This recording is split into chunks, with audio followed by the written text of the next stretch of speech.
Welcome to 360 Tamil. இன்னைக்கு இந்த வீடியோல நம்ம எந்த படத்தோட எக்ஸ்பிளனேஷன் பத்தி பார்க்க போறோம்னா, மலையாள சினிமால இந்த வருஷம் வெளியான Janaki vs state of Kerala அப்படின்ற படத்தை பத்தி தான் பார்க்க போறோம். இது ஒரு பக்காவான சஸ்பென்ஸ் த்ரில்லர் படம்னு சொல்லலாம். இன்வெஸ்டிகேஷன் சீன்லாம் சூப்பரா இருக்கும். ஸ்டார்டிங்ல இருந்து எண்டிங் வரைக்கும் சூப்பரா கொண்டு போயிருப்பாங்க. நீங்க எதிர்பார்க்காத நிறைய ட்விஸ்ட் அண்ட் டர்ன்ஸ்லாம் வச்சிருப்பாங்க. இந்த படத்துல சுரேஷ் கோபியும் அனுபமா பரமேஸ்வரனும் நடிச்சிருப்பாங்க.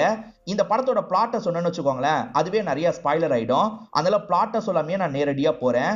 எக்ஸ்பிளனேஷனுக்குள்ள போறதுக்கு முன்னாடி வீடியோக்கு ஒரு லைக்க போடுங்க. அது மூலியமா இந்த வீடியோ இன்னும் நிறைய பேர்கிட்ட கொண்டு போய் சேர்க்கப்படும். மேற்கொண்டு டைம் வேஸ்ட் பண்ணாம நம்ம நேரடியா எக்ஸ்பிளனேஷனுக்குள்ள போயிடலாம்.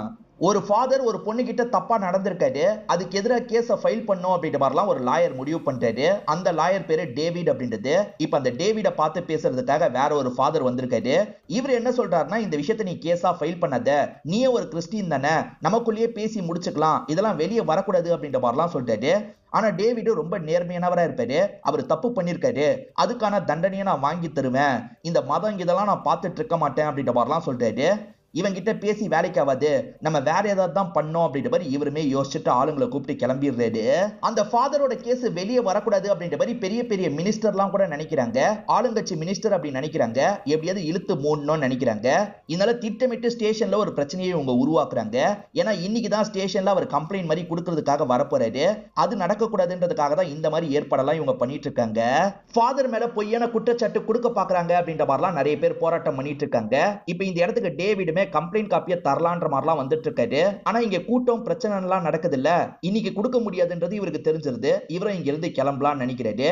அப்ப கூட்டத்துல ஒரு பெரியவர் தடுக்கி கீழே விழுந்துடுறாரு. அவர் மேல நிறைய பேர் மிதிச்சிடுறாங்க, தெரியாம தான் மிதிச்சிருப்பாங்க. இப்ப அவர் ஹாஸ்பிட்டலுக்கு கொண்டு போறாங்க. கொண்டு போற வழியிலேயே அவர் செத்து போயிட்டாருன்னு தெரிய வருது. அதனால இது ஒரு இஷ்யூவா மாற ஆரம்பிக்குது. இப்ப நிறைய எதிர்க்கட்சியை சேர்ந்தவங்க எல்லாம் பேச ஆரம்பிக்கிறாங்க. கூட்டத்துல ஃபெரோஸ் அப்படின்ற ஒரு போலீஸ் தான் தள்ளி தள்ளி விட்டுருப்பாரு. அதுலதான் அந்த பெரியவர் கீழே விழுந்திருக்காரு. ஃபெரோஸ் நான் வேணும்ட்டே பண்ணலன்ற மாதிரிலாம் எட்டுக்கிட்ட சொல்லிட்டாரு. சிசிடிவில நீ பண்ணதெல்லாம் பதிவாயிருச்சு, உன் மேல ஆக்ஷன் எடுத்துதான் ஆகணும், சஸ்பெண்ட் பண்றேன் அப்படின்ற மாதிரிலாம் சீனியர் சொல்லிட்டாரு. இப்ப ஃபெரோஸை சஸ்பெண்ட் பண்ணிடுறாங்க. அவர் செத்து போனதுனால இது பெரிய பிரச்சனையா மாற ஆரம்பிக்குது. இப்பதான் ஒரு பொண்ணு அவங்க அப்பா காணோன்னு கம்ப்ளைண்ட் பண்றதுக்காக வராங்க. பார்த்தா செத்து போனவரோட பொண்ணாதான் இவங்க இருப்பாங்க. அப்பா செத்து போயிட்டாரான்றதை கேட்டு இவங்க ஷாக் ஆகி மயக்கம் போட்டு விழுந்துடுறாங்க. இந்த பொண்ணை உடனே ஹாஸ்பிட்டலுக்கு கொண்டு போங்கன்னு சீனியர் சொல்றாரு. மயக்கம் போட்டு விழுந்தாங்கல்ல, அந்த பொண்ணு பேரு ஜானகி அப்படின்றது. ஜானகிக்கு அப்பா மட்டும்தான் இருப்பாரு. அதனால மத்த சொந்தத்துக்கு கால் பண்ணலான்ற மாதிரி கால் பண்ணி வர வச்சிடுறாங்க. இப்ப மாமாவும் அத்தியம் தான் இந்த இடத்துக்கு வந்திருக்காங்க. ஜானகி இப்போ ஓகேவா தான் இருக்காங்க போல. டெஸ்ட் பண்ண டாக்டர் இருக்காங்கல்ல, ஜானகிக்கு அபியூஸ் நடந்திருக்குன்ற மாதிரி சொல்றாங்க. என்ன சொல்றீங்க அப்படின்ற மாதிரி இந்த போலீஸ் ஷாக் ஆகுறாரு. 2 நாளைக்கு முன்னாடி நடந்திருக்கும் நினைக்கிறேன், ஆனா ப்ரூட்டலா அபியூஸ் நடந்திருக்கு அப்படின்ற மாதிரி இந்த டாக்டர் லேடி சொல்றாங்க. அதனால இந்த கேஸோட பக்கமே திரும்ப ஆரம்பிக்குது. ஆக்சுவலா ஜானகி ஒரு பையன் கூட வந்திருப்பாங்க. அவன் பேரு நவீன் அப்படின்றது. அந்த நவீன் இருக்கான்ல, போன்ல பேசிட்டு இருக்கும்போது இந்த போலீஸ் வந்துடுறாரு. ஜானகி எப்படி உனக்கு தெரியும்ன்ற மாதிரி கேக்குறாரு. யாருன்னா எனக்கு தெரியாது, என்கிட்ட ஹெல்ப்புக்காக போன் கேட்டு வாங்கினாங்கன்ற மாதிரி நவீனும் சொல்ல ஆரம்பிக்கிறான். ஆக்சுவலா இவன் ரயில்வே ஸ்டேஷன்ல உட்காந்துட்டு இருக்கும்போது அப்பாக்கு கால் பண்ணோன்ற மாதிரி போனை வாங்கியிருப்பாங்க. இந்த நவீனோட அக்கா பேரு சைரா அப்படின்றது. என் தம்பிக்கு எதுவுமே தெரியாது சார், என் தம்பியை விட்டுருங்கன்ற மாதிரிலாம் சொல்லிட்டு இருக்காங்க. விசாரணை பண்ணிட்டு அதுக்கப்புறமா விடுறேன் அப்படின்ற மாதிரி இந்த போலீஸ் சொல்றாரு. யார் அபியூஸ் பண்ணிருப்பா அப்படின்ற மாதிரிலாம் இவங்க யோசிக்க ஆரம்பிக்கிறாங்க. ஏதாவது சாம்பிள் கிடைச்சதா அப்படின்ற மாதிரிலாம் டாக்டர் கிட்ட கேக்குறாங்க. இல்ல சார், அபியூஸ் நடந்து 2 நாள் இருக்கும், எந்த ஒரு சாம்பிளுமே கிடைக்கல அப்படின்ற மாதிரி சொல்றாங்க. இதை தாண்டி ட்ரக் ஊசி மாதிரி ஏதோ போட்டுதான் இந்த பொண்ணை அபியூஸ் பண்ணிருக்காங்க. ஒன்றுக்கு மேற்பட்ட வாட்டி அபியூஸ் பண்ணிருக்க வாய்ப்பு இருக்கு, அப்படி இல்லைன்னா கேங் ரேப்பா இருக்க கூட வாய்ப்பு இருக்கு அப்படின்ற மாதிரிலாம் சொல்றாங்க. இதை பத்தி இப்ப நியூஸ்ல எல்லாம் வர ஆரம்பிச்சிருது. இந்த விஷயத்தெல்லாம் இந்த டேவிட் பாக்குறாரு. போலீஸுங்க வேணும்ட்டே கூட திசை திருப்புறதுக்காக இப்படி பண்ண வாய்ப்பு இருக்குன்ற மாதிரி யோசிக்கிறாரு. ஏன்னா அந்த ஃபாதரை காப்பாத்துறதுக்காக இப்படி பண்ண வாய்ப்பு இருக்குன்னு நினைக்கிறாரு. ஃபாதரை எப்படியாவது நம்ம மாட்ட வைக்கணும்ன்ற மாதிரி அதுக்கேற்ற வேலையெல்லாம் இவர் பண்ண ஆரம்பிக்கிறாரு. இப்ப டேவிட் கிட்ட நேரடியா மினிஸ்டரே பேச ஆரம்பிக்கிறாரு. டேவிட், இந்த கேஸை நீ எடுத்து எதுவுமே பண்ண முடியாது, கேஸை ஒழுங்கா டிராப் பண்ணிரு அப்படின்ற மாதிரிலாம் சொல்றாரு. ஆனா டேவிட் கேட்க மாட்டாரு. கண்டிப்பா இந்த கேஸ் எடுத்து வாதாடுவேன்ற மாதிரி சொல்றாரு. இந்த மினிஸ்டர் இவ்வளவு சப்போர்ட்டிவா இருக்கிறதுக்கு ஒரு காரணம் இருக்கு. இந்த மினிஸ்டர் ஆளுங்கட்சி மினிஸ்டர்னு சொன்ன பாத்தீங்களா, இந்த வாட்டி இவங்க ஆட்சிக்கு வந்ததுக்கே அந்த ஃபாதர் தான் காரணமா இருப்பாரு. அந்த ஃபாதர் யாருக்கு ஓட்டு போட சொல்றாரோ அவங்களுக்கு தான் கிறிஸ்டின் பெரும்பான்மையா ஓட்டு போடுவாங்க. அப்படிதான் இவர் ஜெயிச்சிருப்பாரு. அதனால தான் ஃபாதரை காப்பாத்துறதுக்காக இவ்வளவு துடி துடிச்சிட்டு இருக்காரு. கேஸ வாபஸ் வாங்கன்ற மாதிரி ஹீரோ கிட்ட எவ்வளவோ பேசி பாக்குறாரு. என்னானாலும் சரி வாபஸ் வாங்க மாட்டேன்ற மாதிரி டேவிட் சொல்றாரு. ஜானகி மயக்கத்துல இருக்காங்க. ஜானகி ஃப்ரெண்டு கிட்ட பேசி பார்க்கலாம்னு இன்ஸ்பெக்டர் நினைக்கிறாரு. என்னாச்சு தெளிவா சொல்லுங்கன்ற மாதிரி கேக்குறாரு. சார் எங்களுக்கு தெரிஞ்ச வரைக்கும் சொல்றோம் அப்படின்ற மாதிரி இவங்களுமே சொல்றாங்க. ஆக்சுவலா இவங்க 3 பேருமே கேரளால ஒன்னா படிச்சிருப்பாங்க. பெங்களூர்ல வேலை கிடைச்சிருக்கும். இவங்களுமே வேலைக்கு ஜாயின் பண்ணிருப்பாங்க. அந்த இடத்துல எட்டா இருக்காரு பாத்தீங்களா, அவரை பொறுத்த வரைக்கும் இவங்க காலேஜ்ல இருந்து பாஸ்ட் அவுட் ஆனவரா இருப்பாரு. அவர் பேரு வெங்கட் அப்படின்றது. இவங்க எல்லார்கிட்டயும் சகஜமாலாம் பேசிட்டு இருக்காரு. ஜானகி கிட்ட கொஞ்சம் க்ளோஸா பேசுறாரு. இவங்க எல்லாருமே பப்புக்கு போய் பார்ட்டி பண்றாங்க. சேர்ந்து போட்டோ எல்லாம் எடுத்துக்கிறாங்க. இவங்களோட சொந்த ஊர்ல திருவிழா நடக்கும். அந்த திருவிழாக்கு சனி ஞாயிறு வந்துட்டு போலாம் அப்படின்ற மாதிரிலாம் யோசிக்கிறாங்க. இப்ப டிராவல் பண்ணி இந்த ஊருக்கு வந்துடுறாங்க. திருவிழால கலந்துக்கிறாங்க. திரும்பி ஃப்ரெண்ட்ஸ் எல்லாம் போற மாதிரி பிளான் இருக்கும். அதுக்கு முன்னாடி இவங்க ஒரு பேக்கரியில கூல் ட்ரிங்க்ஸ் குடிக்கலான்ற மாதிரி குடிச்சிட்டு இருக்காங்க. இவங்க கூல் ட்ரிங்க்ஸ் குடிச்சிட்டு இருக்கும் போது ஒரு 3 பசங்க இருக்காங்கல்ல, இவங்களையே அடிச்சு பார்த்துட்டு இருக்காங்க. கூல் ட்ரிங்க்ஸ்ல சக்கரை போடாம தந்துட்டாங்க போல. சக்கரை இல்லன்ற மாதிரிலாம் ஜானகி ஃப்ரெண்ட் சொல்றாங்க. ஜானகியும் சக்கரை போடல போல, சக்கரையை போட்டு தாங்கன்ற மாதிரிலாம் அந்த கடைக்காரங்க கிட்ட பேச ஆரம்பிக்கிறாங்க. அந்த கடைக்காரங்க இருக்காங்கல்ல, குடிச்சு பார்த்துட்டு சக்கரை இருக்கதானே செய்யுது அப்படின்ற மாதிரி கிண்டல்லாம் பண்றாங்க. இது சரிப்பட்டு வராது, நம்ம கிளம்பலான்ற மாதிரி இவங்களும் கிளம்பிடுறாங்க. அந்த 3 பசங்களும் கிண்டல் பண்றாங்க, கடைக்காரங்களும் கிண்டல் பண்றாங்க. அதுக்கப்புறம் ஃப்ரெண்ட்ஸுங்க பெங்களூருக்கு கிளம்பி போயிருப்பாங்க. ஜானகிக்கு என்னாச்சுன்னு தெரியல. இப்ப பிரசன்ட்ல ஜானகி இருக்காங்கல்ல, ஹாஸ்பிட்டல்ல இருந்து வெளியே வந்துடுறாங்க. அப்பாக்கு செய்ய வேண்டிய இறுதி சடங்கு எல்லாத்தையும் செஞ்சுட்டு இருக்காங்க. ஃபெரோஸ் வேணும்ட்டே அந்த பெரியவரை தள்ளி விட்டுருக்க மாட்டாரு, தடுக்க தான் செஞ்சிருப்பாரு. அந்த பெரியவர் இறந்து போனதுக்கு நம்மளும் ஒரு விதத்துல காரணமாயிட்டுமே அப்படின்ற மாதிரி ஃபெரோஸ் பயங்கரமா ஃபீல் பண்ணிட்டு இருக்காரு. இப்ப இவங்களை நமக்கு காட்டுறாங்க. இவங்க மாமா வீட்டுல தான் இருக்காங்க. இப்ப இன்ஸ்பெக்டர் விசாரணை பண்றதுக்காக வந்திருக்காரு. கேஸ் எல்லாம் வேணான்னு மாமா சொல்றாரு. அப்படிலாம் விட முடியாது, கண்டிப்பா இதை நாங்க ஃபைல் பண்ணி தான் ஆகணும்ன்ற மாதிரி இன்ஸ்பெக்டர் சொல்றாரு. இப்ப உள்ள வந்து இவருமே விசாரிக்க ஆரம்பிக்கிறாரு. என்ன நடந்தது தெளிவா சொல்லுன்ற மாதிரிலாம் கேட்கிறாரு. வேற வழியே இல்லாம இவங்களுமே நடந்த விஷயத்த சொல்ல ஆரம்பிக்கிறாங்க. ஃப்ரெண்ட்ஸ் அன்னைக்கு நைட்டே பெங்களூருக்கு போற மாதிரி பிளான் இருக்கும். இவங்க 2 நாள் கழிச்சு போற மாதிரி பிளான் இருக்கும். இவங்க இருக்காங்கல்ல, இப்பதான் போன் மிஸ் ஆகுறத நோட் பண்றாங்க. கடையில் தான் விட்டுட்டோம் போல அப்படின்ற மாதிரி அந்த பேக்கரிக்கு வராங்க. பேக்கரியில யாருமே இல்ல. யாராவது இருக்கீங்களான்ற மாதிரி கேட்டுக்கிட்டே கொஞ்சம் கொஞ்சமா உள்ள போயிட்டு இருக்காங்க. அப்பன்னு பார்த்து யாரோ ஸ்ப்ரே அடிக்கிறாங்க. இவங்க மயங்கி கீழே விழுந்திருப்பாங்க. அதுக்கப்புறம் இவங்க கண் முழிக்கும் போது ரோட்ல விழுந்து கிடக்குறாங்க. இவங்களுக்கு அபியூஸ் நடந்திருக்குன்றது இவங்களுக்கு புரியுது. யாரோ என்கிட்ட தப்பா நடந்திருக்காங்க, கம்ப்ளைண்ட் கொடுக்கலான்ற மாதிரி பொண்ணு சொல்லியிருப்பாங்க. கம்ப்ளைண்ட்லாம் வேணாமா, அதுக்கப்புறம் உன்னோட லைஃபே போயிடும்ன்ற மாதிரி அப்பா சொல்லியிருப்பாரு. ஒரு ஸ்டேஜ்ல இவங்களுமே சரின்ற மாதிரி ஏத்திருப்பாங்க. கொஞ்ச நாள் ரிலாக்ஸ் பண்றதுக்கு சொந்த ஊருக்கு போலான்ற மாதிரி அப்பா யோசிச்சிருப்பாரு. 2 பேருமே ரயில்வே ஸ்டேஷனுக்கு வந்திருப்பாங்க. இவங்க ரெஸ்ட் ரூம் யூஸ் பண்ணிட்டு தப்பான ட்ராக்குக்கு வந்துடுறாங்க. அப்பா எங்க போனாருன்னு தெரியலையே அப்படின்ற மாதிரி தேடிட்டு இருக்காங்க. அப்பதான் நவீன் கிட்ட போனை வாங்கி அப்பாக்கு கால் பண்ணலான்ற மாதிரி நினைச்சிருப்பாங்க. இந்த சமயம் அப்பா இருக்காருல, பொண்ணை போய் போலீஸ் ஸ்டேஷன்ல தேடிட்டு இருந்திருப்பாரு. நம்ம பேச்சை கேட்காம போலீஸ் ஸ்டேஷன்ல கம்ப்ளைண்ட் கொடுக்கறதுக்கு போயிருக்கா போலன்ற மாதிரி தான் தேடி போயிருப்பாரு. அப்படி போனவர் இறந்து போயிருக்காரு. அப்பா எங்கன்னு தேடி இவங்க வரும்போது தான் பார்த்து மயங்கி விழுந்திருப்பாங்க. இதுதான் நடந்திருக்கும். அத்தையும் மாமாவும் ஊர்ல வேலை இருக்குன்னு சொல்றாங்க. சரி நீங்க போங்க, நானே மேனேஜ் பண்ணிக்கிறேன் அப்படின்ற மாதிரிலாம் இவங்க சொல்றாங்க. ஆக்சுவலா இவங்க கேஸ்லாம் ஃபைல் பண்ண வேணாம்னு நினைச்சிருப்பாங்க. இப்ப கேஸ் ஃபைல் ஆயிருது. அதனால இன்ஸ்பெக்டருமே விசாரணை ஆரம்பிக்கிறாரு. அந்த பசங்க தான் கடையில வச்சு ஏதோ பண்ணிருக்காங்கன்ற மாதிரிலாம் நினைக்கிறாரு. அந்த கடையில குளோரோஃபார்ம்லாம் வச்சிருக்காங்க. குளோரோஃபார்ம்லாம் எதுக்காகடா வச்சிருக்கீங்க, நீங்க தானே இந்த விஷயத்த பண்ணீங்கன்ற மாதிரி கடைக்காரங்களை போட்டு அடிக்கிறாரு. சார் சத்தியமா நாங்க பண்ணலன்ற மாதிரி அந்த 2 பேருமே சொல்றாங்க. கடை வாசல்ல இருந்து ஒரு 3 பேர் பொண்ணுங்களை கெலாட்டா பண்ணாங்கல்ல, அவங்க கூட இதை பண்ணிருக்க வாய்ப்பு இருக்கு, பெரிய பசங்க அப்படின்ற மாதிரிலாம் இவங்க 2 பேர் சொல்றாங்க. ஆனா இவர் ஏத்துக்க மாட்டாரு. குளோரோஃபார்ம் எதுக்காக கடையில வச்சிருந்தீங்கன்னு கேக்குறாரு. கடைக்கு அது எப்படி வந்ததுன்னே எங்களுக்கு தெரியாது சார், தப்பா நடந்துகிட்டவன் கடையில வஸ்ட் போயிருக்கான் போல அப்படின்ற மாதிரிலாம் இவங்க சொல்லிட்டு இருக்காங்க. இத பத்தி நியூஸ் சேனல் எல்லாம் வந்துட்டு இருக்கு. குளிச்சிட்டு இருக்க நவீன் என்ன ஏதுன்னு பாக்குறதுக்காக வராரு. அக்கா தானே கவனிச்சாங்க, அக்கா என்ன சொன்னாங்க அப்படின்ற மாதிரிலாம் கேக்குறாரு. அக்கா என்ன சொல்றாங்கன்னா, இதுக்கப்புறம் அதை பத்தி நீ யோசிக்காத, அதை விட்டு நீ வெளியே வந்துட்டல, விட்டு அப்படின்ற மாதிரிலாம் சொல்றாங்க. ஆனா தம்பி கொஞ்சம் அப்செட் ஆயிடுறாரு. அந்த பொண்ணு பாவம்ன்ற மாதிரிலாம் அக்கா கிட்ட சொல்லிட்டாரு. ரொம்ப தம்பி இறக்கப்படுறாருல, பேசாம அந்த பொண்ணை வீட்டுக்கு கூட்டு வந்துரு அப்படின்ற மாதிரி அக்கா சொல்றாங்க. உண்மையாலேயே தான் சொல்றாங்க. இவருமே அந்த பொண்ணு கிட்ட பேசுறாரு. வேணா என் வீட்டுக்கு வந்துரு, நீ கொஞ்சம் நிம்மதியா இருக்கலான்ற மாதிரிலாம் சொல்லிட்டாரு. இவங்களுமே போய் இருக்கலான்ற மாதிரி முடிவு பண்றாங்க. போலீஸ் கிட்ட அதுக்கான ஃபார்மாலிட்டி எல்லாம் இவங்க பண்ணிடுறாங்க. இப்ப அவங்களோட வீட்டுல போய் இருக்கலான்ற மாதிரி வீட்டுக்கு வந்துட்டு இருக்காங்க. சுத்தி இருக்க எல்லாருமே இந்த பொண்ணு தானே அப்படின்ற மாதிரிலாம் புறம் பேசிட்டு இருக்காங்க. அக்கா அதெல்லாம் கண்டுக்காத அப்படின்ற மாதிரி சொல்றாங்க. அக்காவுக்கு ஒரு ஹஸ்பண்ட் இருந்திருப்பாரு, அவர் ஆக்சிடென்ட்ல இறந்து போயிருப்பாரு.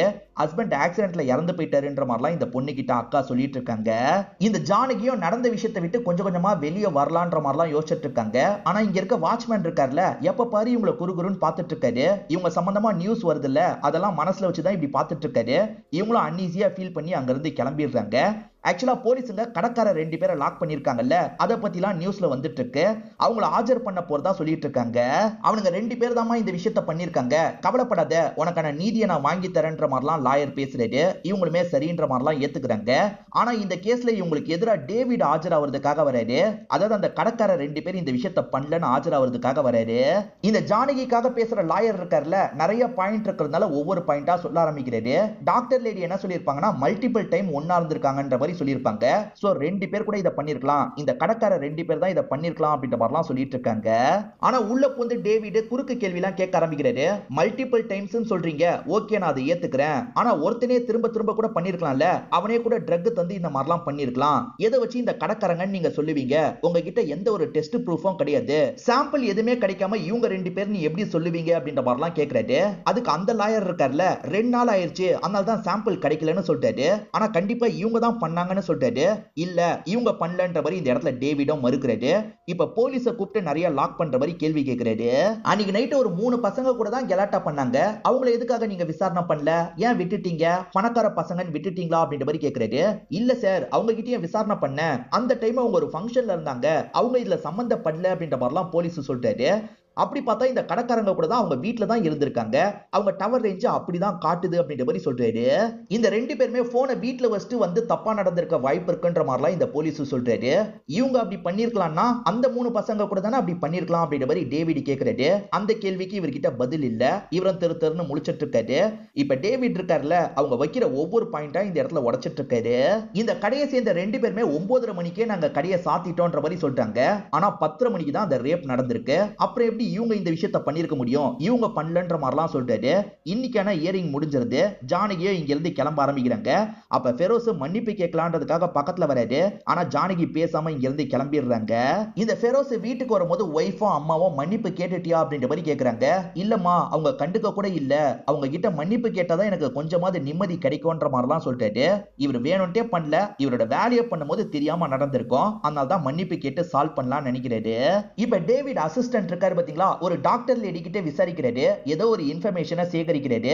என்ன இன்ஃபர்மேஷன் சேகரிச்சாரு அப்படின்றத நமக்கு காட்ட மாட்டாங்க, இத பத்தி டேவிட் கிட்ட மட்டும் சொல்றாரு. டேவிடும் அதை வச்சு அடுத்த இயரிங்ல வாதாட ஆரம்பிக்கிறாரு. இப்ப ஜானகியை கூப்பிட்டு பேசுறாரு. நீங்க இப்ப பிரெக்னன்ட்டா இருக்கீங்க அப்படிதானன்னு கேக்குறாரு. இவங்களுமே ஆமான்ற மாதிரி ஏத்துக்கிறாங்க. அந்த கருவை கலைக்க பார்த்திருக்கீங்க அப்படிதானன்னு கேக்குறாரு. இல்ல இல்ல, நான் கலைக்கலாம் பார்க்கலன்ற மாதிரி இவங்க சொல்றாங்க. அப்புறம் எதுக்காக அந்த டாக்டர் லேடியை பார்த்து பேசுனீங்கன்ற மாதிரிலாம் இவர் கேக்குறாரு. உண்மையில இவங்க பேசியிருக்க மாட்டாங்க, இவங்க சைரான்னு ஒருத்தங்க கூட இருக்காங்கல்ல, அந்த சைரா தான் கலைக்கிறதுக்காக பேசியிருப்பாங்க.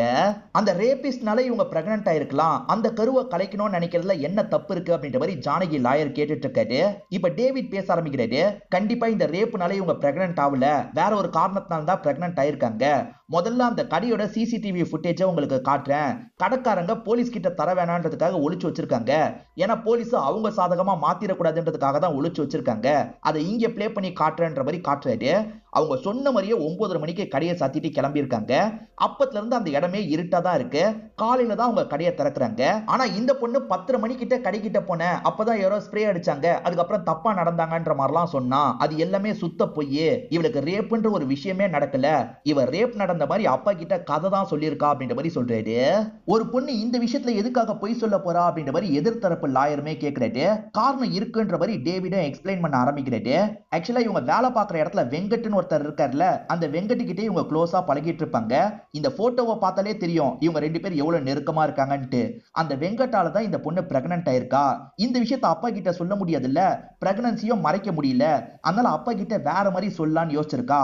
அதுக்காக தான் இந்த பிளானை போட்டிருக்கா. இப்படிதான் இது நடந்திருக்கு அப்படின்ற மாதிரிலாம் சொல்றாரு. இதை கேட்டு ஜானகி கோவப்படுறாங்க. என்ன பேசிட்டு இருக்கீங்க, 10:30 மணிக்கு அந்த கடையில வச்சு யாரோ என்கிட்ட எல்லை மீறி நடந்தாங்க, நான் சொல்றது உண்மை அப்படின்ற மாதிரிலாம் சொல்றாங்க. ஆனா இவர் அதை ஏத்துக்க மாட்டாரு. இவங்க சொல்றதுக்கு எந்த ஒரு ப்ரூஃபும் இல்லைன்னு சொல்றாரு. உண்மையிலேயே ப்ரூஃப் இல்லல்ல, அதனால இந்த கேஸை முடிக்கிறேன் அப்படின்ற மாதிரிலாம் ஜட்ஜ் சொல்றாரு. இதை கேட்டு இவங்க மயக்கம் போட்டு பொத்துன்னு விழுந்துடுறாங்க. என்னாச்சு ஏதாச்சுன்ற மாதிரி எல்லாருமே பக்கத்துல வராங்க. ஜானகி அங்க இருந்து தூக்கிட்டு போறாங்க. இப்ப 2 மாசம் ஓடிடுது. வெங்கட் உங்களுக்கு ஒரு வாட்டி கூட கால் பண்ணிருக்க மாட்டாரு. அதே மாதிரி அந்த ஆபீஸை விட்டுட்டு வேற ஒரு ஆபீஸ்க்கு போயிட்டாரு போல. நீ எவ்வளவு நாள் இங்கேயே இருக்க போற, பேசாம பெங்களூருக்கு வா, நாங்க 2 பேரும் உன்னை பாத்துக்கிறோம் வான்ற மாதிரி ஃப்ரெண்டு கூப்பிடுறாங்க.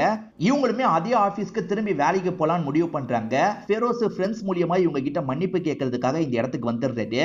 இவரை பார்த்தோன்னே இவங்க டென்ஷன் ஆயிடுறாங்க. முதல்ல கிளம்புங்கன்ற மாதிரி அனுப்பி வச்சிடுறாங்க. ஆனா ஃப்ரெண்ட்ஸுங்க இருக்காங்கல்ல, அவர் வேணும்ட்டே இதை பண்ணல, அவர் ரொம்ப கில்ட்ல கஷ்டப்படுறாரு, அவர்கிட்ட பேசினாதான் என்னன்ற மாதிரி ஃப்ரெண்ட்ஸுங்க கேக்குறாங்க. சரி அவரோட நம்பர் இருக்கா, அவரை நான் மீட் பண்ணோன்ற மாதிரி இவங்க சொல்றாங்க. இப்போ ஒரு கஃபேல வச்சு அவரை மீட் பண்றாங்க. ஜானகிக்கு இந்த கேஸ் முடியாம இருக்கிறது கொஞ்சம் வருத்தமா இருக்கு. இந்த கேஸ் திரும்பி ரீஓபன் பண்ணணும், உண்மையான குற்றவாளி யாருன்றதை கண்டுபிடிக்கணும், அதுக்கு ஹெல்ப் பண்ணுங்க அப்படின்ற மாதிரிலாம் இவர்கிட்ட கேக்குறாங்க. இப்ப சைராவும் நவீனும் இந்த டேவிட பாக்குறதுக்காக வராங்க. எதுக்காக சார் அந்த மாதிரி பண்ணீங்க, வெங்கட்டும் இவ்வளவு க்ளோஸாலாம் இல்ல சார், வெங்கட்னால இவ பிரெக்னன்ட் ஆகல சார், கண்டிப்பா ரேப் நடந்திருக்கு, ஏன் புரிஞ்சுக்க மாட்டீங்க அப்படின்ற மாதிரிலாம் கேக்குறாங்க. கோர்ட்டுக்கு சாட்சி தாங்க முக்கியம், நானே ஒரு ஃபாதருக்கு எதிராக கேஸை ஃபைல் பண்ணேன், ஆனா சாட்சி எல்லாத்தையும் உடைச்சிட்டாரு, ஒரு பொண்ணுகிட்ட அவர் தப்பா நடந்துகிட்டாருன்னு 100% எனக்கு உறுதியா தெரியும், ஆனா கோர்ட்ல என்னால ப்ரூவ் பண்ண முடியல அப்படின்ற மாதிரி சொல்லிட்டு, உங்க கேஸ்ல கூட அந்த மாதிரி நடந்திருக்க வாய்ப்பு இருக்கு, அந்த பொண்ணுகிட்ட உண்மையிலேயே கூட யாராவது தப்பா நடந்திருக்கலாம், ஆனா கண்டிப்பா அந்த கடைக்காரங்க தப்பு பண்ணல, அது எனக்கு உறுதியா தெரியும், அதனால தான் வாதாடி காப்பாத்தினேன் அப்படின்ற மாதிரிலாம் இவங்க கிட்ட சொல்லிட்டு, இப்ப இந்த ஃபெரோஸ் இருக்கார்ல, வெங்கட்ட பார்த்து பேசுறதுக்காக வராரு. நீங்க எதுக்காக ஜானகி கிட்ட பேசுறத நிறுத்திட்டீங்கன்னு கேக்குறாரு. எப்படி பேச சொல்றீங்க, பேசவே கஷ்டமா இருக்கு, அதனால தான் நிறுத்திட்டேன் அப்படின்ற மாதிரிலாம் சொல்லிட்டு, ஜானகிக்கு நீங்களாவது ஆறுதல் சொல்லுங்க அப்படின்ற மாதிரிலாம் ஃபெரோஸும் பேசிட்டு இங்க இருந்து கிளம்புறாரு. ஜானகி கேஸ திரும்பி எடுக்கணும்ன்ற மாதிரி யோசிக்கிறாங்க. எடுக்கிறதுலாம் ரொம்ப கஷ்டங்க, சாலிடா ஏதாவது எவிடன்ஸ் இருந்தாதான் நம்ம மூவ் பண்ண முடியும், முதல்ல எவிடன்ஸ் ஏதாவது தேடி கண்டுபிடிங்கன்ற மாதிரிலாம் ஒரு லாயர் சொல்லிட்டு கண்டுபிடிக்கணும் அப்படின்ற மாதிரி இவங்களுமே யோசிக்கிறாங்க. இப்ப ஜானகி இருக்காங்கல்ல, அந்த கடைக்கிட்ட போலான்னு சொல்றாங்க. கடைக்கிட்ட நான் வர முடியாது, நீங்க மட்டும் போங்கன்ற மாதிரி ஃபெரோஸ் கிட்ட சொல்றாங்க. இப்ப ஃபெரோஸ் மட்டும் அந்த கடைக்கிட்ட வந்துடுறாரு. ஏதாவது சஸ்பீஷியஸா படுதா அப்படின்ற மாதிரி சுத்தி முத்தி பார்த்துட்டு இருக்காரு. என்ன இவர் சுத்தி முத்தி பார்த்துட்டு இருக்காருன்ற மாதிரி கடைக்காரரும் நோட் பண்ணிட்டாரு. இவன் யாரு என்னன்னு பாக்குறதுக்காக வெளியெல்லாம் வராரு. ஃபெரோஸ் வேகமா இந்த இடத்தை விட்டு கிளம்ப ஆரம்பிச்சிடுறாரு. பக்கத்துலயே போன் ரீசார்ஜ் பண்ற ஒரு கடை இருக்கும், அந்த இடத்துக்கு தான் ஃபெரோஸ் வந்திருக்காரு. அங்க இருக்க சிசிடிவியை பாக்குறாரு. நைட் விஷன் கேமரா தான் அவர் வச்சிருக்காருன்னு தெரிய வருது. இவர்கிட்ட ஃபுட்டேஜ் வாங்கினா ஏதாவது பண்ணலாம் அப்படின்ற மாதிரி யோசிக்கிறாரு. ஆனா இவர் கேட்டா ஃபுட்டேஜை தரமாட்டேன்ற மாதிரி சொல்லிடுறாரு. இப்ப ஃபெரோஸ் இருக்கார்ல, ஜானகியை கூட்டிட்டு இன்ஸ்பெக்டரை பாக்குறதுக்காக வந்துடுறாரு. சார் அந்த ஃபுட்டேஜை மட்டும் வாங்கி தந்தா நல்லா இருக்கும் சார் அப்படின்ற மாதிரி சொல்றாரு. யோ விசாரணை பண்ற நாங்க ஃபுட்டேஜை கூடயா பார்க்காம இருப்போம், ஃபுட்டேஜ் எல்லாம் பார்த்தாச்சு, பிரோஜனமா எதுவுமே கிடைக்கல, கிளம்புங்க அப்படின்ற மாதிரிலாம் திட்டி அனுப்பி விடுறாரு. இதே சமயம் தான் இந்த இடத்துக்கு டேவிட் இருக்கார்ல, வேற ஒரு கேஸுக்காக வந்திருக்காரு. சிட் ஃபண்ட்ல ஒருத்தங்க காசை இழந்திருப்பாங்க, அந்த கேஸை இன்ஸ்பெக்டர் எடுக்காம இருந்திருப்பாரு. நீ எடுக்கலன்னு வச்சுக்கோ, ஒன்னிய நான் கோர்ட்டுக்கு இழுப்பன்ற மாதிரிலாம் மிரட்டி விடுறாரு. ஃபெரோஸுக்கு இன்ஸ்பெக்டர் மூலியமா ஹெல்ப் கிடைக்கல, டேவிட் கிட்ட கேட்டு பார்க்கலாம்னு நினைக்கிறாரு. சார் அந்த ஃபுட்டேஜ் மட்டும் எடுத்து தர முடியுமான்ற மாதிரி கேட்கிறாரு. சரி நான் எடுத்து தரேன்ற மாதிரி டேவிட் ஏத்துக்கிறாரு. டேவிட் அசிஸ்டன்ட் கிட்ட அதை ஏற்பாடு பண்ணி தானு சொல்லிட்டாரு. அசிஸ்டன்ட்டுமே பேசி ஏற்பாடு பண்ணிடுறாரு. இப்ப ஃபுட்டேஜை இவங்க பாக்குறாங்க. அந்த ஃபுட்டேஜ் மூலியமா ஏதாவது கிடைக்குமா அப்படின்ற மாதிரிலாம் இவங்க செக் பண்ணி பார்த்துட்டு இருக்காங்க. அந்த பேக்கரிக்கு பக்கத்துல தான் இந்த சிம் கடை இருக்கும், ஏதாவது வண்டி கிராஸ் பண்ணி போனா கண்டுபிடிக்கலாம்ல, அதுக்கு தான் பாக்குறாங்க. ஆனா அந்த டைம் எந்த வண்டியும் பெருசா போற மாதிரியே தெரியல. பிரோஜனமா எதுவுமே கிடைக்கலன்ற மாதிரி இவரும் ஜானகிக்கு கால் பண்ணி சொல்லிட்டாரு. எனக்கு ஃபுட்டேஜ் அனுப்பி வைங்கன்ற மாதிரி ஜானகி சொல்றாங்க. நம்ம ஏதாவது கண்டுபிடிப்போன்ற மாதிரி தேடி பார்த்துட்டு இருக்காங்க. ஆனா இவங்களுக்குமே பிரோஜனமா எதுவுமே கிடைக்க மாட்டேங்குது. இன்னொன்று பக்கம் டேவிடும் அசிஸ்டன்ட்டும் பார்த்துட்டு இருக்காங்க. அசிஸ்டன்ட் என் கண்ணுக்கு எதுவுமே படலன்ற மாதிரி சொல்றாரு. ஆனா டேவிட் ஒரு விஷயத்தை கண்டுபிடிச்சிடுறாரு. இதை நல்லா கவனின்ற மாதிரி ஜூம் பண்ணி காட்ட ஆரம்பிக்கிறாரு. ஒரு 10 மணி வாக்குல ஒரு கார் கிராஸ் பண்ணி போகுது. அந்த கார்ல பேக்கரியோட ரிஃப்ளெக்ஷன் படுது, லைட் எரிஞ்சிட்டு இருக்க மாதிரி ரிஃப்ளெக்ஷன் படுது. 9:30 மணிக்கு கடையை பூட்டிட்டு தான் அவங்க சொன்னாங்க. ஆனா 10 மணிக்கு அவங்க கடையை யாரோ திறந்திருக்காங்க. அவங்க திறந்தாங்களா இல்ல வேற யாராவது திறந்தாங்களான்றத கண்டுபிடிக்கணும்ன்ற மாதிரி சொல்லிட்டு, அந்த பொண்ணுக்கு எதுவுமே நடக்கலன்ற மாதிரி நான் சொன்னேன், ஆனா நடந்திருக்க கூட வாய்ப்பு இருக்குன்னு இப்பதான் புரியுது அப்படின்ற மாதிரிலாம் சொல்லிட்டு, ஆக்சுவலா ஸ்டார்டிங் திட்டமிட்டு தானே ஒரு கலவரத்தை பிளான் பண்ணாங்க. ஒரு போலீஸ் ஆபீசர் தான் அந்த கலவரத்தை பிளான் பண்ணிருப்பாரு. அவர் வீட்டுல ஒரு ஃபங்க்ஷன் நடக்குது. அந்த ஃபங்க்ஷனுக்கு டேவிட்க்கும் இன்விடேஷன்லாம் போயிருக்கோம். டேவிட் இந்த இடத்துக்கு வந்துடுறாரு. அன்னைக்கு மட்டும் அந்த கலவரம் நடக்கலன்னா அந்த ஃபாதருக்கு இவர் தண்டனை வாங்கி தந்திருப்பாரு. அந்த கலவரம் மூலியமா அந்த பிரச்சனையை கொஞ்சம் இழுத்திருப்பாங்க. அதனால தான் ஃபாதர் தப்பிச்சிட்டாரு. அதுக்கு காரணம் இந்த போலீஸும் இல்ல, அதனால தான் இந்த போலீஸை போட்டு அடிக்கிறாரு. இவருக்கு வார்னிங் கொடுக்குற மாதிரிலாம் பேசிட்டு இங்க இருந்து போறாரு. ஃபெரோஸ் அம்மாவோட கண்ணில் ஒரு பிரச்சனை இருக்கும், அதனால தான் ஹாஸ்பிட்டலுக்கு கூட்டு வந்திருக்காரு. இப்போ இவர் வெளியே வெயிட் பண்ணிட்டு இருக்கும் போது ஜென்ரலான வீடியோவை பாக்குறாரு. பஸ்ஸுக்குள்ள ஒரு பிரச்சனை நடந்திருக்கும், அது சார்ந்த ஒரு வீடியோ லீக் ஆயிருக்கு. அந்த வீடியோவை இவர் பார்த்துட்டு இருக்காரு. அந்த வீடியோல இவருக்கு தெரிஞ்ச ஒரு நபரை பார்த்து இவர் ஷாக் ஆயிடுறாரு. ஆக்சுவலா வெங்கட் அப்படின்ற ஒருத்தரை பார்த்து பேசினாரு பாத்தீங்களா, அந்த வெங்கட் அந்த பஸ்ல உட்காந்துட்டு இருக்காரு. அவர் பெங்களூர்ல தான் நான் முழுக்க இருந்தேன்னு சொல்லியிருப்பாரு. ஆனா அவர் கேரளாக்கு வந்திருக்கிறது இவருக்கு தெரிய வருது. இவர் எதுக்காக கேரளாக்கு வந்திருக்காருன்னு யோசிக்கிறாரு. அதுவும் எப்ப தெரியுமா கேரளாக்கு வந்திருக்காரு, ஜானகி கிட்ட பேக்கரியில வச்சு யாரோ தப்பா நடந்துகிட்டாங்கல்ல, அதுக்கு அடுத்த சில நாட்கள் மட்டும் இவர் பேக்கரிக்கு அடிக்கடி வந்துட்டு போறாரு. எதையோ செக் பண்றதுக்காக தான் வந்துட்டு போறாருன்னு உங்களுக்கு தெரியுது. இவர் எதை தேடி இந்த இடத்துக்கு வந்துட்டு போறாரு அப்படின்ற மாதிரி யோசிக்கிறாங்க. அவரை லாக் பண்ணி விசாரிக்கணும்ன்ற மாதிரி நினைக்கிறாங்க. அவர் ஃப்ரெண்டு கூட சேர்ந்த மாதிரி ரூம்ல தான் தங்கிட்டு இருப்பாரு. அதாவது பெங்களூர்ல ரூம்ல தங்கிட்டு இருப்பாரு. அந்த ஃப்ரெண்டு மட்டும் தான் இருக்காரு. அந்த ஃப்ரெண்டு கிட்ட விசாரிக்கும் போது அவன் ஜிம்முக்கு போயிருக்கிறதா ஃப்ரெண்டு சொல்றாரு. இவங்களுமே ஜிம்முல வச்சு பிடிக்கலாம்னு நினைக்கிறாங்க. இவங்க வேகமா வரத பார்த்தே வெங்கட் பயந்து ஓடிட்டு இருக்காரு. எப்படியாவது பிடிக்கணும்ன்ற மாதிரி இவங்க வெறித்தனமா துரத்திட்டு இருக்காங்க. வெங்கட் எப்படியோ தப்பிக்கிறதுக்கு ட்ரை பண்றாரு. ஆனா ஒரு ஸ்டேஜ்ல இவங்க லாக் பண்ணிடுறாங்க. நீ எதுக்காக அந்த இடத்துக்கு வந்த அப்படின்ற மாதிரிலாம் இவர்கிட்ட கேட்டுட்டு இருக்காங்க. இவர் எதுக்காக வந்தாருன்ற காரணத்தை சொல்லிடுறாரு. ஆனா காரணத்தை நமக்கு காட்ட மாட்டாங்க. காரணம்லாம் தெரிஞ்சோன்னா ஜானகி இருக்காங்கல்ல, இவரை போட்டு பயங்கரமா திட்டிட்டு இருக்காங்க. அப்படியே கட் பண்ணி டேவிட காட்டுறாங்க. டேவிட் ஒரு அம்மா பொண்ணுக்கு ஹெல்ப் பண்ணணும்னு நினைச்சார்ல, அவங்களுக்கு சாதகமா தீர்ப்பை வாங்கி தந்துடுறாரு. அவங்களுமே ஃபீஸ்ன்ற மாதிரி ஒரு அமௌண்ட்டை தராங்க. இல்ல நீங்களே வச்சுக்கோங்கன்ற மாதிரி தந்துடுறாரு. வெங்கட் மூலியமா இவங்களுக்கு ஏதோ ஒரு விஷயம் தெரிய வந்ததுன்னு சொன்ன பாத்தீங்களா, அது மூலியமா கேஸை ரீஓபன் பண்ண முடியும்ன்ற மாதிரி உங்களுக்கு ஒரு நம்பிக்கை வருது. இந்த வாட்டி ரீஓபன் பண்ணா நம்ம ஜெயிக்கணும், அதுக்கேத்த மாதிரி பிளான்லாம் போடணும்ன்ற மாதிரி இவங்க பிளானை போட்டுட்டு இருக்காங்க. இவங்க பிளான் போடுறத டீடைலா நமக்கு காட்ட மாட்டாங்க. இப்ப நவீன் இருக்கார்ல, டேவிட் கிட்ட இவங்க சேகரிச்சிருக்க தகவல்லாம் காட்டுறாரு. நீங்க தான் இந்த கேஸை எடுக்கணும்ன்ற மாதிரி சொல்றாரு. ஆனா டேவிட் இதுக்கு மறுக்கிறாரு.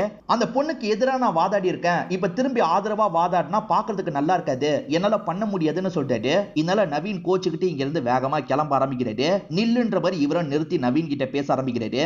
நான் தான் வாதாட மாட்டேன்னு சொன்னேன், ஆனா என் தங்கச்சி வாதாடுவான்ற மாதிரி சொல்லிட்டாரு. நீ என்ன பார்க்க வர்றது ஜானகிக்கு தெரியாதுல அப்படின்ற மாதிரி கேக்குறாரு. தெரிஞ்சா கோவப்படுவா, அதனால சொல்லல அப்படின்ற மாதிரி இவர் சொல்லிட்டாரு. நீ சொல்லாம இருக்கிறது தான் நல்லது, எல்லாமே நல்லபடியா முடியட்டும், அதுக்கப்புறம் வேணா நான் ஹெல்ப் பண்ணதை பத்தி சொல்லுன்னு சொல்றாரு. சரின்ற மாதிரி நவீன் இந்த இடத்துல ஏத்துக்கிறாரு. இப்ப இவர் இருக்கார்ல, தங்கச்சி டீடைல் எல்லாம் கொடுத்து விடுறாரு. டேவிடோட தங்கச்சி பேரு நிவேதா அப்படின்றது, அவங்க பிரெக்னன்ட்டா இருக்காங்க. இப்ப இந்த கேஸையும் எடுத்துடுறாங்க. இந்த கேஸை திரும்பி எதுக்காக ரீஓபன் பண்ணிருக்கீங்க, இந்த பொண்ணுக்கு எதுவுமே நடக்கலன்ற மாதிரி தீர்ப்பே வந்துருச்சு அப்படின்ற மாதிரி அங்க இருக்க ஜட்ஜி கேக்குறாரு. இல்ல சார், சில எவிடன்ஸ் கிடைச்சிருக்கு, அதனால தான் ரீஓபன் பண்ணிருக்கான்ற மாதிரி இவங்களுமே எக்ஸ்பிளைன் பண்ண ஆரம்பிக்கிறாங்க. கடைசி வரைக்கும் ஜானகியோட போன் கிடைக்காம இருந்தது இல்ல, இப்போ வரைக்கும் ஆளுங்க ட்ராக் பண்றதுக்கு ட்ரை பண்ணிக்கிட்டே இருப்பாங்க. ஒரு ஸ்டேஜ்ல அந்த போன் எங்க இருக்குன்றத கண்டுபிடிச்சிருக்காங்க. பழைய போன்லாம் விற்பாங்கல்ல, அந்த மாதிரி ஒரு கடையில யாரோ வித்துட்டு போயிருக்காங்க. அந்த கடைக்காரரை இவங்க இந்த இடத்துக்கு வர வச்சிடுறாங்க. எந்த நாள் யார் வந்து வித்த நபர் எப்படி இருந்தாரு அப்படின்ற மாதிரிலாம் கேக்குறாங்க. அவர் அடையாளத்தை மறைச்ச மாதிரி தான் வித்தாரு, முகம் கூட சரியா தெரியலன்ற மாதிரிலாம் சொல்லிட்டாரு. அவர் அடையாளத்தை மறைச்சு வந்து வித்திருக்காரு, சோ அவர் இதுல சம்பந்தப்பட்டிருக்க வாய்ப்பு இருக்கு அப்படின்ற மாதிரிலாம் இவங்க சொல்லிட்டு இருக்காங்க. எதிர்த்தரப்பு லாயர் என்ன சொல்றாருன்னா, 9:30 மணிக்கே பேக்கரியை மூடிட்டாங்க, அப்புறம் எப்படி அந்த பொண்ணுக்கு அந்த இடத்துல மானபங்கம் நடந்திருக்க முடியும்ன்ற மாதிரி கேக்குறாரு. இப்ப இன்ஸ்பெக்டருமே இந்த இடத்துக்கு வந்துடுறாரு. ஆமா, 9:30 மணிக்கே அவங்க மூடிட்டாங்க, அப்படிதான் ஃபுட்டேஜ் கிடைச்சது அப்படின்ற மாதிரிலாம் சொல்றாரு. நிவேதாவும் பக்கத்து கடை ஃபுட்டேஜை பாத்தீங்களான்னு கேக்குறாங்க. பார்த்தேன், எதுவுமே கிடைக்கலன்ற மாதிரி இன்ஸ்பெக்டர் சொல்றாரு. இல்ல, அதுல கிடைச்சிருக்கு, நல்லா பாருங்கன்ற மாதிரி இவங்களுமே காட்ட ஆரம்பிக்கிறாங்க. ஆக்சுவலா 10:30 மணி டைம்ல ஒரு வண்டி கிராஸ் ஆகுது. அந்த வண்டியோட ஜன்னல்ல வந்து ஒரு லைட் எரியிற மாதிரி வெளிச்சம் தெரியுது. இது அந்த பேக்கரியோட வெளிச்சம் தான். சோ அந்த டைம் பேக்கரி திறந்திருக்கு, யாரோ ஒருத்தர் பேக்கரியை திறந்திருக்காங்க அப்படின்ற மாதிரிலாம் இவங்க சொல்லிட்டு இருக்காங்க. அப்ப அந்த கடை ஓனர்ஸ் தான் இப்படி பண்ணிருக்காங்கன்னு சொல்ல வரீங்களா அப்படின்ற மாதிரி ஜட்ஜஸ் கேக்குறாங்க. இல்ல கடை ஓனர்ஸ் அப்படி பண்ணல, கடை ஓனர்ஸ் அந்த டைம் வீட்ல தான் இருந்திருக்காங்க, அதை உறுதிப்படுத்தியாச்சு அப்படின்ற மாதிரி இவங்க சொல்றாங்க. அப்ப யார் தான் பண்ணா, உங்ககிட்ட வேற என்ன எவிடன்ஸ் இருக்குன்ற மாதிரி ஜட்ஜஸ் கேக்குறாங்க. இருக்கு, நான் வேற ஒருத்தரை ப்ரொடியூஸ் பண்ணணும்னு நினைக்கிறேன்ற மாதிரி சொல்றாங்க. இப்பதான் வெங்கட் இந்த இடத்துக்கு வந்துட்டு இருக்காரு. வெங்கட்டை பாக்குற ஜானகி பயங்கரமா முறைச்சிட்டு இருக்காங்க. வெங்கட் அப்படி என்ன தப்பு பண்ணாருன்னு தெரியல. வெங்கட், நீங்களே பண்ண தப்பை பத்தி சொல்லுங்கன்ற மாதிரி இவங்க கேக்குறாங்க. வெங்கட்டை இவர் பண்ண தப்பை பத்தி சொல்ல ஆரம்பிக்கிறாரு. இந்த வெங்கட்டை பொறுத்த வரைக்கும் டீம் லீடர் மாதிரி தான் பொசிஷன்ல இருப்பாரு. எல்லா பொண்ணுங்க கிட்டயும் சகஜமா பேசுவாரு. விளையாட்டா அவங்க போனை வாங்குவாரு. வாங்கினவரு அதுல ஒரு ஆப்பை இன்ஸ்டால் பண்ணிடுவாரு. அந்த ஆப் இருக்கிறது அந்த பொண்ணுங்களுக்கே தெரியாது. அந்த ஆப்போட வேலை என்ன தெரியுமா, ஒவ்வொரு 5 நிமிஷத்துக்கும் ஒரு போட்டோ எடுத்துரும். அந்த போட்டோ எடுக்கிறது அந்த பொண்ணுங்களுக்கு தெரியாது, இவருக்கு மட்டும் அந்த போட்டோ வந்துரும். ஒரு ரூம்ல ஒரு 3 பொண்ணுங்க சேர்ந்து இருக்காங்கன்னா, ஒரு பொண்ணு போன் யூஸ் பண்ணும்போது இன்னொரு பொண்ணு கொஞ்சம் குனிஞ்சா தப்பா தெரியும்ல, அதெல்லாம் கேப்சர் ஆகிக்கிட்டே இருக்கும். அதெல்லாம் அப்பப்ப இவர் பார்த்துட்டு இருப்பாரு. ஆக மொத்தத்துல எல்லா பொண்ணுங்களோட போன்லயும் அதை இன்ஸ்டால் பண்ணி வச்சிருக்காரு. போட்டோஸ் அடிக்கடி இவர் பார்த்துட்டு இருக்காரு. அந்த பொண்ணுங்களுக்கு இதெல்லாம் தெரியாதுல்ல, அதனால வெங்கட் நல்லவரு வல்லவரு அப்படின்ற மாதிரிலாம் சகஜமா பேசிட்டு இருக்காங்க. சரி, அந்த நாள் நைட்டு நீங்க என்ன பாத்தீங்க அதை சொல்லுங்க அப்படின்ற மாதிரிலாம் கேக்குறாங்க. அந்த போட்டோஸ் கூட இவர் வச்சிருக்காரு. இப்பதான் நடந்த விஷயத்த நமக்கு காட்டுறாங்க. ஆக்சுவலா அந்த நாள் நைட்டு இவங்க போனை விட்டுட்டு போனாங்கல்ல, 10:30 மணி வாக்குல ஒரு போட்டோ வந்திருக்கும். அந்த போட்டோல ஒருத்தன் போனை எடுக்கிற மாதிரி தான் வந்திருக்கும். இப்ப நடந்த விஷயத்த நமக்கு ஆர்டரா காட்டுறாங்க. ஆக்சுவலா ஃப்ரெண்ட்ஸ் கூட ஜூஸ் குடிக்கிறதுக்காக வந்தாங்கல்ல, அங்க சேர்ந்து செல்ஃபி எடுத்துக்கிறாங்க. அதுக்கப்புறம் அங்க கெலாட்டாலாம் பண்ணிருப்பாங்க. இதுக்கு மேல இங்க இருக்க வேணாம், ஃப்ரெண்ட்ஸை கூட்டிட்டு கிளம்பலாம் அப்படின்ற மாதிரி இவங்களுமே கிளம்ப ஆரம்பிச்சிருப்பாங்க. ஃப்ரெண்ட்ஸுங்களை பஸ் எல்லாம் ஏத்தி விட்டுறாங்க. அதே சமயம் பேக்கரி ஓனர்ஸ் இருக்காங்கல்ல, பேக்கரியை க்ளோஸ் பண்ணலான்ற மாதிரி க்ளோஸ் பண்ணிட்டு இங்க இருந்து கிளம்பிடுறாங்க. அதுக்கப்புறம் தான் இவங்க போனை மிஸ் பண்ணிட்டோன்றதை புரிஞ்சுக்கிறாங்க. திரும்பி அந்த இடத்துக்கு போலான்னு நினைக்கிறாங்க. இப்பதான் வந்தவன் யாருன்னு நமக்கு காட்டுறாங்க. அந்த 3 பசங்களும் கிடையாது, அதே மாதிரி பேக்கரி ஓனர்ஸான 2 பேரும் கிடையாது. சம்பந்தமே இல்லாத வேற ஒருத்தன். இவன் இந்த பேக்கரிக்கு சாப்பிடுறதுக்காக வரவனா இருப்பான். கள்ளசாவி போட்டு தான் உள்ள வந்திருக்கான். ஜானகி போனை விட்டுட்டு போனதை இவன் கவனிச்சிருப்பான். கடைக்காரங்க கடையை சாத்திட்டு போயிட்டாங்க, கள்ளசாவியை போட்டு நம்ம உள்ள வந்துடலாம் வந்திருப்பான். போனை எடுக்க வரும்போது அவங்க கிட்ட தப்பா நடந்துக்கலாம் நினைச்சிருப்பான். அவங்க போனை எடுக்கிறதுக்காக வந்திருப்பாங்க. இவன் ஸ்ப்ரே அடிச்சிருப்பான். அதுக்கப்புறம் அவங்கள மைக்கி அவங்க கூட ஒன்னா இருந்திருப்பான்.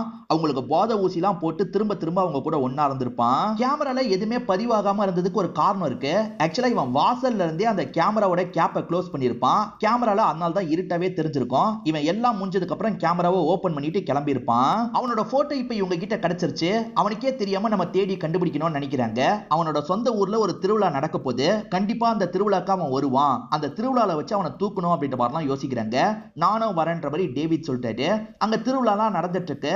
ஃபெரோஸ் இருக்கார்ல, அவனை பத்தின டீடைல்லாம் விசாரிக்கிறதுக்காக வந்துட்டு இருக்காரு. அப்படி விசாரிக்கிறதுக்காக வரும்போது ஒரு லேடி நின்னுட்டு இருக்காங்க. அந்த லேடி கிட்ட இவனை தெரியுமான்ற மாதிரிலாம் கேட்டுட்டு இருக்காரு. பார்த்தா லேடி கெட்டப்ல இருக்கிறதே அவனா தான் இருப்பான். அவன் இருக்கான் பாத்தீங்களா, இவரை தள்ளி விட்டு வேகமா இங்கிருந்து தப்பிச்சு ஓடுறான்.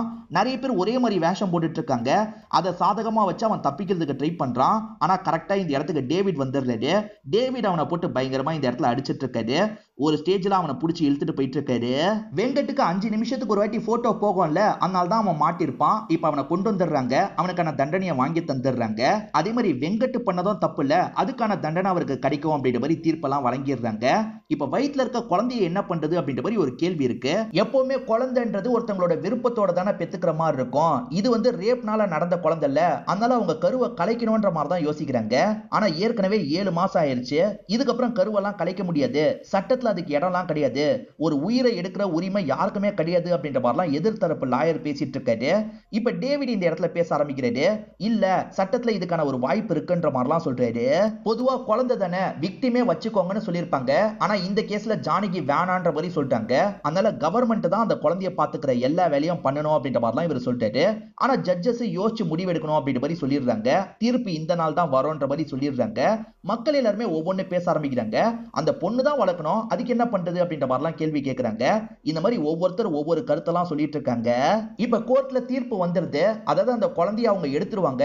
எடுத்ததுக்கு அப்புறம் கவர்மெண்ட் இருக்கு பாத்தீங்களா, அந்த குழந்தைக்கு செய்ய வேண்டிய எல்லா விஷயத்தையும் செஞ்சிரும். அதாவது ஒரு குறிப்பிட்ட அளவுக்கு வளர்ற அளவுக்கு எல்லா விஷயத்தையும் கவர்மெண்ட் தான் பாத்துக்கணும்ன்ற மாதிரி தீர்ப்பு வந்துருது.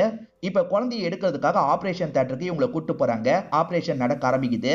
இதோடயே இந்த படத்தோட கதையை நமக்கு முடிச்சிடுறாங்க. இந்த படத்துல நீங்க எதிர்பார்க்காத நிறைய ட்விஸ்ட் அண்ட் டர்ன்ஸ்லாம் வச்சிருப்பாங்க. அது உங்களுக்கு பிடிச்சிருக்கும் நம்புறேன். இந்த வீடியோ உங்களுக்கு பிடிச்சிருந்ததுன்னா லைக் பண்ணுங்க, கமெண்ட் பண்ணுங்க, மறக்காம 360 தமிழ் சேனலை சப்ஸ்கிரைப் பண்ணுங்க. தொடர்ச்சியா இந்த மாதிரி வீடியோக்கள் வந்துகிட்டே தான் இருக்கும்.